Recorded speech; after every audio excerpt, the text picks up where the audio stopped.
E buongiorno a tutti amici di Matto Scacco, ritorniamo a parlare di Niemann, ovviamente dal punto di vista delle sue partite e delle sue abilità tecniche. In questa partita vedremo come ha giocato bene, ma ci sono state delle imprecisioni che andremo a vedere da entrambi i lati, perché si tratta di una partita blitz non hai tutto quel tempo per ragionare su qual è la mossa migliore, quindi ci possono essere delle sviste che andremo a vedere e analizzare anche ovviamente con l'aiuto dei motori scacchistici. Andiamo a vedere come ha giocato contro il numero 1 al Belgio, Darda, quindi Niemann col bianco apre con D4, D5, C4. Questa mossa ci coglie un po' tutti di sorpresa perché siamo abituati a vedere come sua seconda mossa un cavallo C3 che dà il via a quello che si chiama poi Jobava London System. C4 E6, cavallo F3, cavallo F6 e qui dopo il G3 il nero pensa un po', non era abituato a vedere Niemann giocare una catalana e quindi dice cosa posso fare adesso? La teoria dice alfiere B4 è una delle mosse sicuramente più fastidiose perché alfiere D2 cosa significa questa mossa? Dato che spesso nella catalana il cavallo in B vuole andare in D2, mettendoci l'alfiere questa cosa può non succedere. E quindi spesso e volentieri a questo punto il nero decide di ritirarsi in E7, lasciando appunto questo alfiere in D2. Ha sviluppato gratis un pezzo il bianco? Sì, però uno sviluppo molto passivo. Ora il nero decide di giocare per A5, questa mossa è molto interessante. Niemann non accetta il cambio e decide di giocare a 3. Forza il nero a prendere una decisione.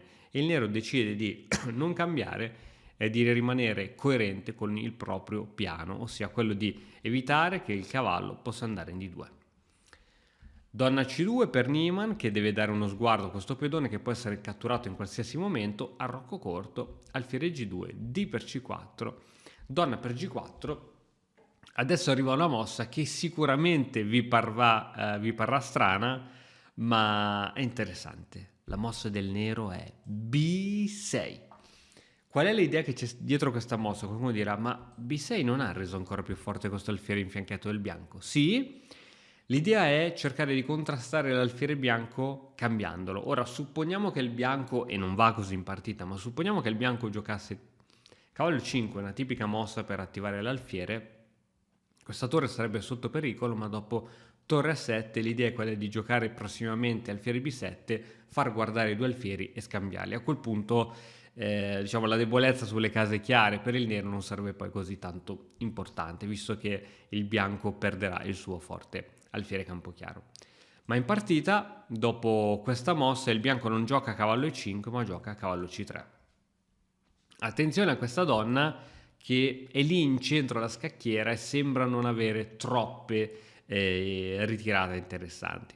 Alfiere B7, adesso il nero contrasta il forte alfiere del bianco con il suo, arrocco corto, cavallo B7, torre in F va in D1 e adesso arriva l'interessantissima C5 da parte del nero. La donna di Niemann è sempre lì al centro che non ha magari ottime case, cavallo E5 e questa mossa viene valutata dai motori come un'imprecisione, poiché lo sai che un alfiere in fianchetto è molto importante, dopo cavallo E5 essenzialmente dai la possibilità al tuo avversario di cambiare e il nero ovviamente subito cambia e dopo C per D4, donna per D4 arriva la mossa di alfiere C5. Qui in realtà prima della cattura c'era una mossa più carina che era cavallo C6 che avrebbe dato luogo a continuazioni come torre C8 e dopo cattura, cattura, cattura, la situazione sarebbe stata buona anche per il bianco, ma invece dopo cattura del pedone, cattura di donna, questa posizione è preferibile per il nero che adesso riesce ad attivare l'alfiere, attacca la donna e non solo, dà possibilità ovviamente in futuro di portare il cavallo in G4 o in E4 e attaccare anche il punto in F2. Adesso la donna va in F4 e qui arriva un punto cruciale della partita. La mossa qui che bisognava giocare, secondo il motore, è la cattura di questo cavallo. Sembra una mossa un po' anomala, anche perché dopo la cattura diventa sempre più forte l'attacco a raggi X della torre sulla donna del nero. In partita viene giocata alfiere D6, Però volevo analizzare un attimo con te che cosa sarebbe potuto accadere dopo cavallo per cavallo. Donna per e finalmente cavallo G4. Attacco doppio su donna e su punto F2, sicuramente qualcosa sarebbe caduto e il nero qui stava molto bene. Ripeto, io credo che qui il nero aveva paura di scoprire la donna in questo modo e quindi ha giocato alfiere di 6, sia per coprire ulteriormente la propria donna, sia per attaccare a raggi X la donna avversaria. Ma c'è un però. L'alfiere in C5, togliamo un po' di robe che danno fastidio. L'alfiere in C5 stava benissimo perché era supportato sia da un pedone che da un pezzo. L'alfiere in D6 prende il nome di pezzo sospeso. La definizione di pezzo sospeso è un pezzo non difeso da nessuno, e quando c'è un pezzo sospeso nell'area c'è sempre qualche tatticismo, e i grandi maestri che sono abilissimi nel vedere colpi tattici qui lo vedono. Niemann nel giro di poco tempo riesce a vedere una continuazione veramente interessante. Credo che ci sia stato una componente anche di fortuna, perché è una linea molto lunga, però la partita va in questo modo. Cavallo per F7, ovviamente l'idea è quella che se ora mi catturi il cavallo, io ti catturo il tuo alfiere e sono in vantaggio di un pedone. Ma la continuazione corretta è andare sul cambio delle donne, e a questo punto ora si può scegliere se prendere la torre, tu mi prendi l'alfiere. La continuazione prosegue nella maniera più tagliente: alfiere per D2, cavallo per E6 minacciando la torre. Adesso ancora si va sul tagliente alfiere per C3, che poi è la linea migliore. Torre per F8, si può scegliere di prendere quel cavallo, ma prima alfiere per B2 minacciando anche la torre, torre a B1 e re per F8, torre per B2. Siamo arrivati in questa continuazione. Come visto, non era semplice in una partita blitz andare a calcolare cavallo per F7. È stata molto lunga e c'erano varie continuazioni da prendere in considerazione, quindi qui i giocatori sono stati molto forti, e alla fine di questa posizione siamo arrivati ad un finale, perché questo è un finale a tutti gli effetti, dove abbiamo 2 torri per Niemann contro torre e 2 cavalli per Darda. I 2 cavalli sono fortissimi, possono creare doppi, sono veramente pezzi tosti, quindi Niemann deve fare parecchia attenzione. Niemann gioca per E4. L'idea è che questi 2 cavalli sono connessi. Finché i 2 cavalli sono connessi si difendono a vicenda, ma nel momento in cui i 2 cavalli si sconnettono, ovviamente poi ci sarà la possibilità di catturarne uno dei 2. Re in E7 per mantenere al meglio i propri cavalli e quindi dare la possibilità anche al cavallo di catturare questo pedone e ovviamente centralizzare il re, che è una cosa fondamentale. Arriva la spinta del pedone in E5 e anche qui catturare questo pedone sarebbe un rischio perché dopo un'ipotetica cavallo per E5 potrebbe arrivare torre in E1 con inchiodature sul re, arrivano poi mosse come F4, arrivano varie catture, insomma è da valutare, ma io credo sia rischiosa aprire una colonna quando il nostro avversario ha 2 torri. Secondo me credo sia sempre molto rischioso, motivo per cui il nero gioca cavallo G4. Attenzione che adesso arrivano 2 attaccanti qui sopra e ora arriva E6. Questa mossa fa perdere, secondo il motore, il vantaggio che aveva il bianco con le 2 torri. Ora la mossa giusta sarebbe quella di non catturare questo pedone e di lasciare che questo pedone bianco faccia da scudo ad attacchi frontali sul re nero.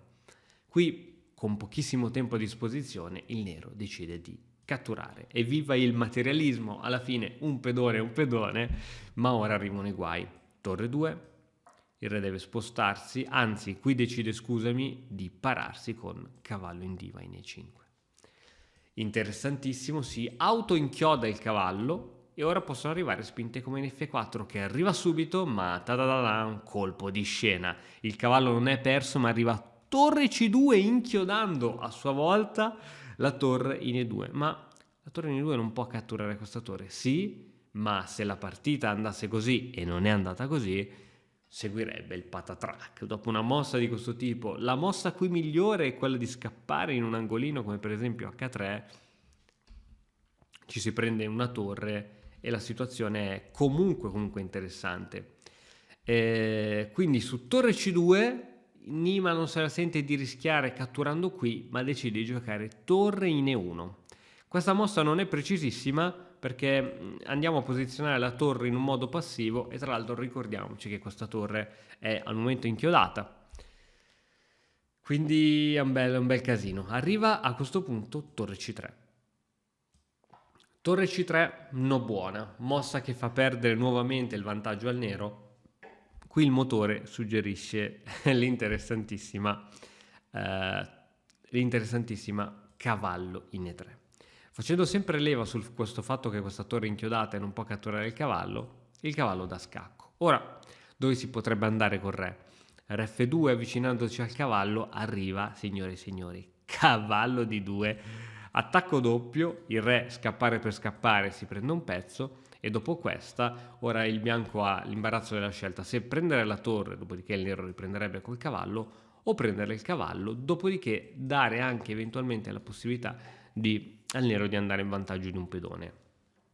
La partita invece va che su torre C3 viene giocata, su questa mossa il nero non fa lo scacco ma decide di giocare torre C3 e come ti dicevo questa mossa fa perdere il vantaggio. A questo punto arriva F per E5, torre per A3, ma ora il vantaggio di Niemann è troppo superiore. 2 torri per torre e cavallo, è vero che qui ci sono 2 pedoni passati, ma bisogna riuscire a farli passare. H3, il cavallo va a bordo scacchiera, ci vorranno un bel po' di tempi prima che questo cavallo possa riattivarsi e fare qualcosa, e arriva torre B2. Si minaccia B6, sembra che non ci siano possibilità di difesa e non ci sono in effetti, cavallo F5, torre per B6, la partita qui è a senso unico.